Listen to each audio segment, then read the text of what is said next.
Assalamualaikum warahmatullahi wabarakatuh. Alhamdulillahi rabbil alamin. Alladhi asra bi'abdihi laylam minal masjidil harami ilal masjidil aqsa. Alladhi barakna hawlahu linuriyahu min ayatina.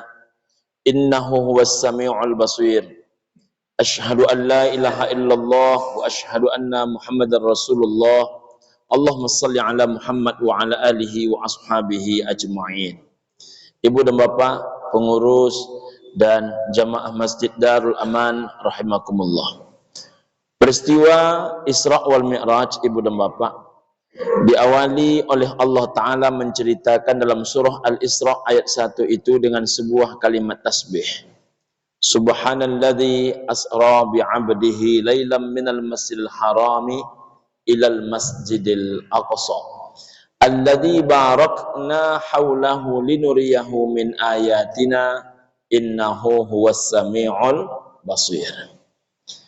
Kalimat tasbih, ibu dan bapak, menunjukkan sebuah kejadian yang sangat menakjubkan, sebuah kejadian yang sangat mempesona, yang tidak mudah diterima oleh akal, yang tidak bisa teranalisa dengan baik oleh logika. Jangankan logika manusia 1450 tahun yang lalu, logika manusia abad 2024 ini pun, ibu dan bapak rahimakumullah, sulit menerimanya. Karena ini wilayahnya bukan wilayah ilmu, bukan wilayah analisa, tapi ini wilayahnya adalah wilayah iman dan wilayah akidah. Maka ibu dan bapak rahimakumullah, mari kita coba sedikit menguraikan mengapa sulit diterima oleh ilmu, tapi hanya bisa diterima oleh iman dan akidah. Jarak dari Makkah ke Madinah, ibu dan bapak, 480 kilo. Kalau kita tempuh sekarang, tahun 2024 saja 7 jam. Dulu 7 hari 7 malam. Nabi meninggalkan kota Mekah menuju Madinah dalam peristiwa hijrah. Itu berangkat tanggal 1 Rabiul Awal, Nabi sampai tanggal 7 Rabiul Awal. Jadi 7 hari 7 malam. Lalu belok kiri, ketemu dengan kota seluas Singapura, hangus, terbakar.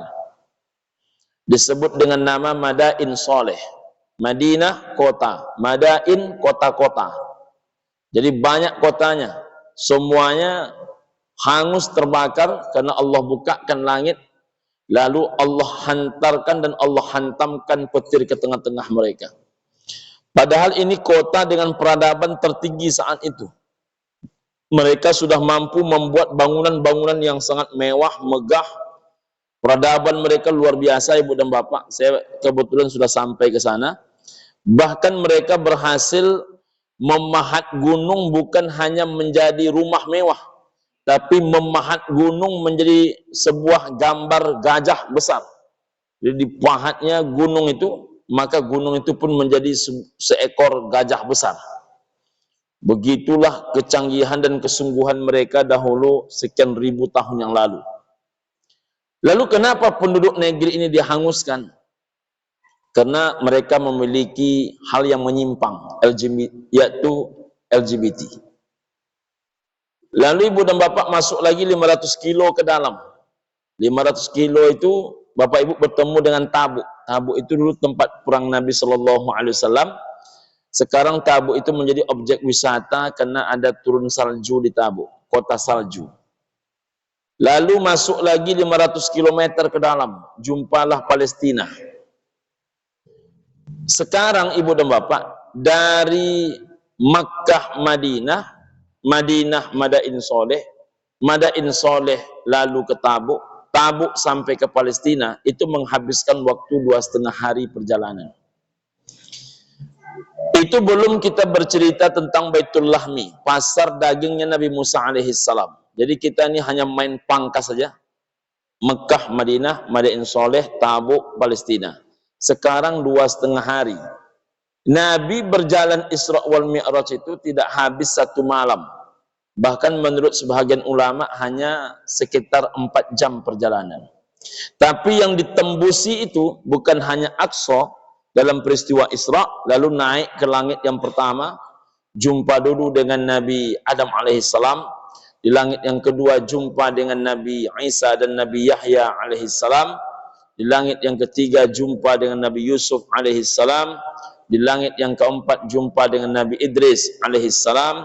Lalu berjumpa lagi di langit yang kelima dengan Nabi Harun alaihissalam. Di langit yang keenam jumpa dengan manusia paling populer, Nabi Musa alaihissalam. Di langit yang ketujuh bertemu dengan Abal Anbiya. Abal Anbiya itu artinya abah. Al-Anbiya, nabi-nabi. Sekarang juga ada abah Indonesia. Ini bukan abah Indonesia, tapi Abal Anbiya, abahnya para nabi-nabi. Siapa dia? Nabi Ibrahim alaihissalam. Lalu naik ke Baitul Ma'mur, tempat tawafnya malaikat. Naik lagi kemudian ke Sidratul Muntaha. Di Sidratul Muntaha itu ibu dan bapak rahimakumullah, itulah batas terakhir seluruh makhluk boleh untuk menjumpai, untuk naik, sudah sekaliber malaikat Jibril alaihissalam sekalipun. Maka malaikat Jibril alaihissalam itu hanya boleh sampai Sidratul Muntaha. Maka oleh ulama, Sidratul Muntaha juga diartikan Sidrah dan Al-Muntaha. Sidrah itu artinya ilmu pengetahuan, sedangkan Al-Muntaha artinya adalah tempat berhenti. Jadi Sidratul Muntaha artinya adalah tempat berhenti ilmu pengetahuan. Maka malaikat Jibril itu menengokkan bentuk aslinya di saat berada di Sidratul Muntaha itu, karena Nabi Muhammad harus berangkat sendiri menuju ke Arasy. Nah, ibu dan bapak rahimakumullah, bagaimana besarnya malaikat Jibril itu? Kalau diumpamakan manusia, diumpamakan malaikat Jibril dengan bumi, maka ibarat manusia dengan sebuah telur. Jadi besarnya malaikat Jibril itu seperti manusia, besarnya bumi itu hanya sebesar sebuah telur. Jadi kalau hanya sebesar telur bumi ini dibandingkan malaikat Jibril, tentu ibu dan bapak rahimakumullah, berhenti pun satu bumi ini sholat tidak pengaruh kepada Allah.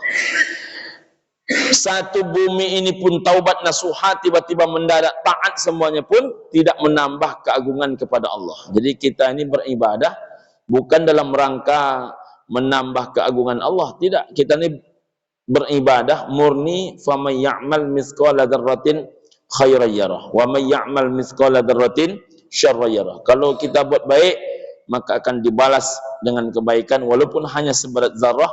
Kalau kita berbuat keburukan, maka akan nampaklah keburukan itu walaupun hanya seberat zarah. Ibu dan bapak rahimakumullah, lalu sampailah ke Arasy. Di Arasy itu, kata Ummul Mukminin Aisyah, kalau ada orang yang mengatakan Nabi Muhammad menengok Allah, maka dia pembohong. Mengapa dikatakan demikian? Karena tak mungkin Nabi mampu melihat Allah. Kenapa tak mampu? Alat melihatnya belum disiapkan. Jadi manusia itu tak mampu menembus cahayanya Allah. Jadi jangankan melihat Allah, menembus cahaya Allah pun tak bisa. Kalau ibu dan bapak diberikan contoh sederhana, anak-anak Palestina yang masuk penjara Israel itu, keluar dari penjara Israel itu buta. Kenapa buta? Karena matanya ditembak dengan laser oleh pasukan Israel itu. Mengapa bisa buta matanya? Karena laser itu bukan makanan mata kita. Jadi kalau laser saja tak mampu mata kita untuk menghadapinya, apalagi ini adalah Rabbus samawati wal ardh. Makanya ketika nampak cahaya Allah itu, Nabi tertunduk langsung. Nabi tidak bisa melihat. Di saat tertunduk itulah Nabi mengatakan at-tahiyyatul mubarakatus salawatut thayyibatu lillah. Segala kehormatan, segala keberkahan, segala selawat, segala kebaikan, semuanya hanya milik Allah Subhanahu wa taala. Dibalas oleh Allah taala. Apa kata Allah taala? Assalamu alayka ayyuhan nabiyyu wa rahmatullahi wa barakatuh. Selamat atas engkau wahai Nabi, rahmat Allah menyertaimu, wa barakatuh, Allah pun memberkahimu. Lalu Nabi tak lupa dengan kita. Apa kata Nabi sallallahu alaihi wasallam? Assalamu alaina wa ala ibadillahis salihin. Yang selamat bukan hanya diri Nabi sallallahu alaihi wasallam, tapi adalah seluruh siapapun mereka wa ala ibadillahi sholihin, dan orang-orang yang hamba-hamba Allah yang soleh. Begitulah seorang pemimpin timbul tenggelamnya bersama umat, bersama orang-orang yang dicintainya. Jangan sampai pula pemimpin mengatakan timbul tenggelam bersama rakyat, tapi dia timbul rakyat tenggelam. Jadi ibu dan bapak rahimakumullah, itulah pemimpin. Makanya kata Nabi SAW, dalam urusan lapar saya duluan, dalam urusan kenyang saya belakangan. Itulah sosok seorang pemimpin. Ibu dan bapak rahimakumullah, maka diberikanlah solat. Solat yang awalnya 50 atas nasihat Nabi Musa dimintakan kurang kepada Allah sebanyak 9 kali. Ini yang dilobi ini Allah Ta'ala. Kalau bukan karena kepentingan umat, tak mungkin Nabi SAW mau melakukan. Tapi atas perintah siapa? Atas perintah senior. Maka senior ini kalau memberikan nasihat, berikanlah nasihat yang mantap, bermutu, menunjukkan kita orang dewasa, menunjukkan kita orang berilmu. Jadi senior ini jangan asal-asal senior saja. Kadang-kadang mohon maaf saya ibu dan bapak rahimakumullah, banyak juga kadang-kadang seniornya asal bercakap juga. Jadi contohlah senior macam Nabi Musa alaihissalam, contohlah senior macam Sayyidina Abu Bakar As-Siddiq. Sekali memberi pendapat itu betul-betul bernas. Jadi senior itu jangan banyak bercakap, tapi sekali bercakap itu bisa diikuti. Apa kata Nabi Musa alaihissalam ketika Nabi tak mau minta kurang? Ana a'lamu bin nasi minka ya Muhammad. Aku ini lebih tahu dalam urusan manusia dibandingkan engkau ya Muhammad. Kenapa kok seolah-olah sombong sepintas Nabi Musa di depan Nabi Muhammad SAW? Sebenarnya bukan sombong, tapi Nabi Musa ingin menunjukkan bahwa aku ini lebih duluan hidup dibandingkan engkau ya Muhammad. Rupanya ada 4 yang melatar belakangi itu. Pertama, kalau ibu dan bapak buka Al-Quran, nama yang paling banyak disebut itu justru adalah nama Nabi Musa. Ada 119 kali. Yang kedua, kalau bapak ibu tengok Taurat, kitab suci yang paling mirip dengan Al-Quran itu adalah Taurat. Yang ketiga, umat terbanyak sebelum umat Nabi Muhammad itu adalah Bani Israel, umat Nabi Musa alaihissalam. Yang keempat, ini yang paling penting, salat yang paling mirip dengan salat Nabi Muhammad itu adalah salatnya Nabi Musa alaihissalam. Makanya kalau dia mengatakan ana a'lamu bin nasi minka ya Muhammad, aku lebih tahu urusan manusia ini dibandingkan engkau ya Muhammad. Kenapa tahu?